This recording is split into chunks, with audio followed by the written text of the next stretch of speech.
My name is Aditya Venkatesh, and here's my presentation on learning to love learning, a positive approach to combating procrastination. But first, here is a bit about me. I'm a rising senior from Massachusetts who goes to Boston University Academy. I'm interested in biological sciences and global health. At school, I'm the leader of the biology club and the Secretariat General of the yearly Boston University Academy Maro United Nations Conference.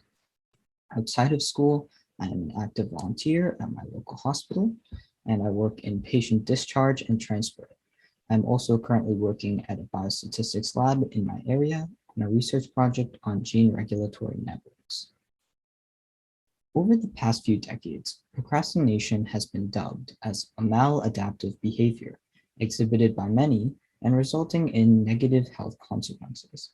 In fact, in a study by Harriet and Ferrari, 15 to 20% of the overall population has been found to chronically procrastinate, and 80 to 90% of university students report procrastination to some degree. Thus, the effects of procrastination are felt around the globe. Procrastination relates furthermore to the global topic of mental health.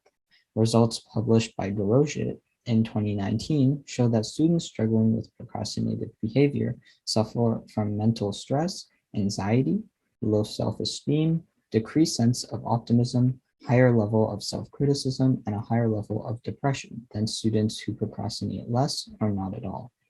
Challenges to learning resulting from the COVID-19 pandemic may have further contributed to the increased severity of procrastinative behavior.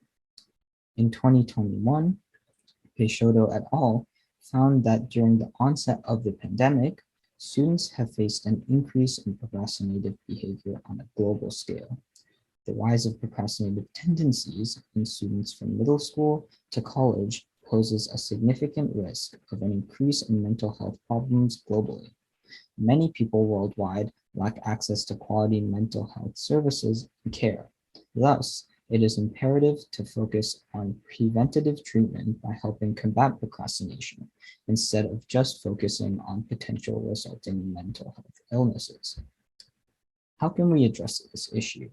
My solution is establishing an organization of student volunteers to help alleviate the causes and effects of procrastination through various techniques and programs. The organization approaches the problem in three main ways: mindfulness education, outreach and raising awareness, and support groups. Mindfulness, paying attention to a present moment without judgment or thoughts. This method was found by Cherry and Wilcox in 2020 to reduce anxiety and stress, to improve students' ability to regulate emotion, and improve self-esteem.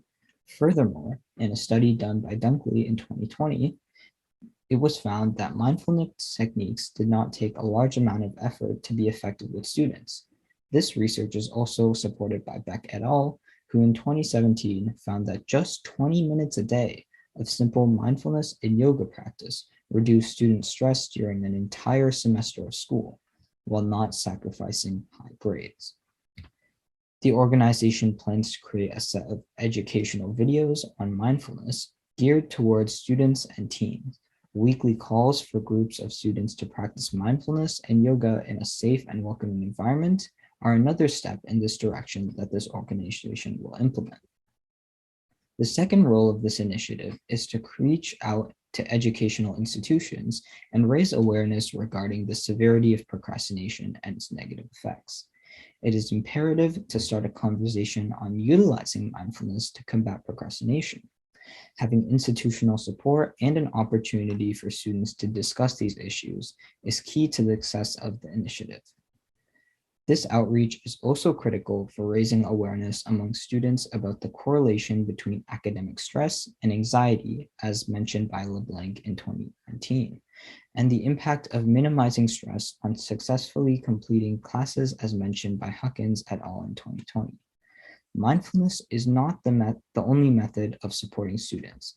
Teaching practical problem-solving skills such as managing their time and understanding the benefits of self-compassion is very important for institutions to promote in order to have a safe and welcoming environment. Similarly, creating a supporting learning environment that alleviates the feeling of loneliness that students feel, especially during times like COVID-19, is very important in combating maladaptive behavior. Though this is one of the main topics to raise awareness about, it is also one of the main reasons the organization should have a support group.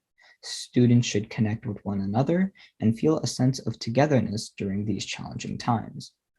While working in a group to promote social interaction may benefit many students, we also do need to be sensitive to the needs of the students that have a more avoidant personality. In cases of these students, a study by Levy in 2017 proposes to provide students with assistance when dealing with difficulties concerning group work and to provide constructive criticism to help them overcome the negative views about group work. While this organization may not be able to implement this, we may be able to raise awareness among institutions about these issues. In one paper by McCarthy in 2015, they suggest that delivering feedback using audio recordings, where the tone of voice may be perceived as support rather than criticism, may help students with maladaptive behaviors as it minimizes the risk of a student feeling as though they're being shamed. This idea may also work for a series of motivational recordings or phone calls that are viable for this organization. Another potential aspect of the solution is to create support groups, which will be available to the students to chat about the struggles related to procrastination. This will help create a community of students that can support each other. One way we can do this is by using compassionate mind training.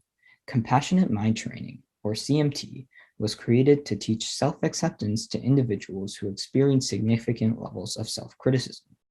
The goal of CMT is to change the negative thought processes like self-criticism that induce and prolong procrastination by replacing them with more supportive thought processes in hopes that the new process will become the dominant mental pathway that the student uses when placed in a stressful situation. The overall steps of CMT include realizing underlying maladaptive coping strategies, identifying the fear of procrastination through mindfulness, acknowledging the positive short-term effects of procrastination, but its drastic long-term effects, and encouraging self-compassion and promoting self-awareness. So, in conclusion, this organization will follow a three-pronged and research-based approach to combat procrastination. By addressing this problem at the middle and high school level, we can be more effective in securing a healthier future for young adults. Procrastination is a critical issue among students that requires our immediate collective attention, and hence I appeal for your support in this matter. Here are my references for this project.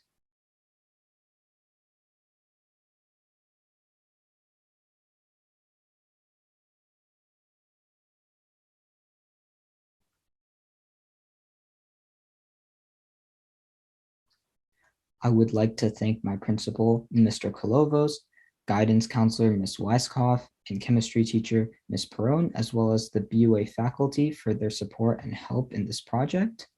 I would like to thank the Boston University Innovation Lab for their insightful feedback on this project. I would also like to acknowledge my family and their amazing support throughout this entire process.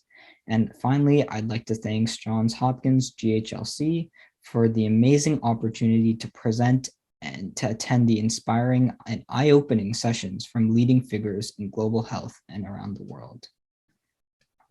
Here's my contact info. Thank you for listening to my presentation, and feel free to reach out to me at this email address. Thank you so much.